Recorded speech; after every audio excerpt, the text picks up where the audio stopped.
नमस्कार साथियों, मैं डॉक्टर मुकेश गर्ग। जरा सोचिए में आपका हार्दिक स्वागत है।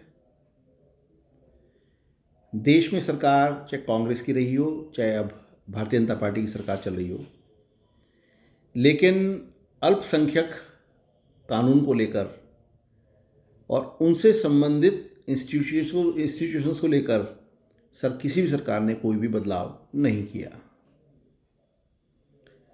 पहली बात तो, जब देश हमारा धर्मनिरपेक्ष है, इसको संविधान के प्रियम्बल में शामिल कर लिया गया था,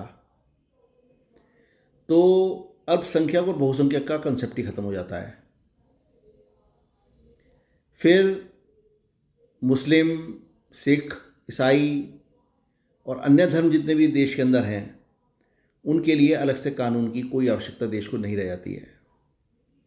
लेकिन किसी भी सरकार ने इसके ऊपर कोई भी कार्य करने की आवश्यकता नहीं समझी, और उसी का परिणाम पहले तो आजम खान का जौहर विश्वविद्यालय था, जो अवैध रूप से सरकारी भूमियों पर कब्जा करके बनाया गया था, और उसी तरीके का ये अब फरीदाबाद के अंदर जो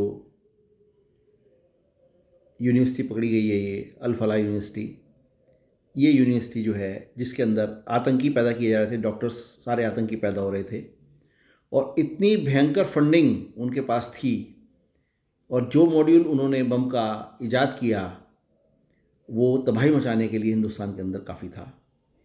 भला हो हमारे देश की सुरक्षा बलों का, हमारे देश की निगरानी एजेंसियों का, जिन्होंने समय रहते एक बहुत बड़ा मॉड्यूल पकड़कर उसको ध्वस्त किया, और उनमें से एक छोटा सा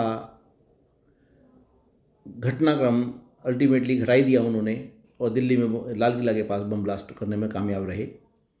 लेकिन वो जितना मैसिव उन्होंने तैयारी कर रखी थी, उसके सामने वो कुछ भी नहीं था। आज अल फलाह यूनिवर्सिटी को लेकर सारी जांच की जा रही हैं, सारी चीज़ें देखी जा रही हैं।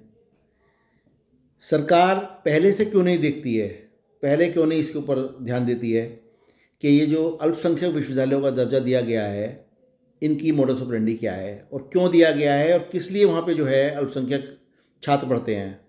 जब देश का कानून समान है, हर जगह आरक्षण की व्यवस्था लागू है, तो फिर अल्पसंख्यक संस्थान क्यों बचे हुए हैं इनसे। मेरा तो ये मानना है कि सब सरकारें अपनी जिम्मेदारी से बचती रही हैं, और जिस तरीके से 2002 में अल फलाह यूनिवर्सिटी को जो है पहले 30 एकड़ ज़मीन दी गई, और बाद में 30 एकड़ ज़मीन और देकर 60 एकड़ ज़मीन पर ये यूनिवर्सिटी बनाई गई। उसका जो वाइस चांसलर जावेद सिद्दीकी था, वो भी एक क्रिमिनल बैकग्राउंड का आदमी था।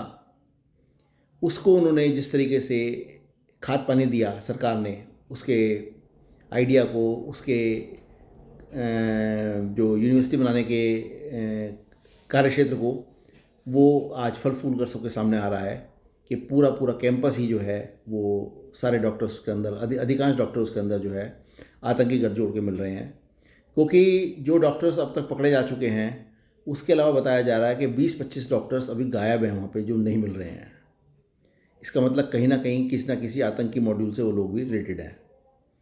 कुल मिलाकर सरकार की नाक के नीचे दिल्ली और फरीदाबाद में कोई डिफरेंस नहीं है, बराबर बराबर हैं, एनसीआर का पार्ट हैं।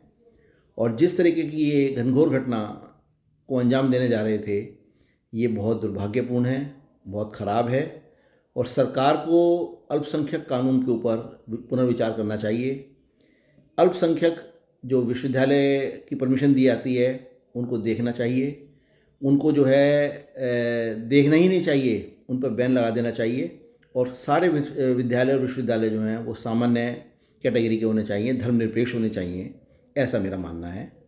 और जब तक ऐसा नहीं होगा, देश के अंदर अलग अलग तरह के जो है घटनाक्रम घटते रहेंगे। जरा सोचिए साथियों, यदि मेरे विचार आपको उचित लगें तो कृपया मेरे चैनल को लाइक कीजिए, शेयर कीजिए और सब्सक्राइब कीजिए। धन्यवाद।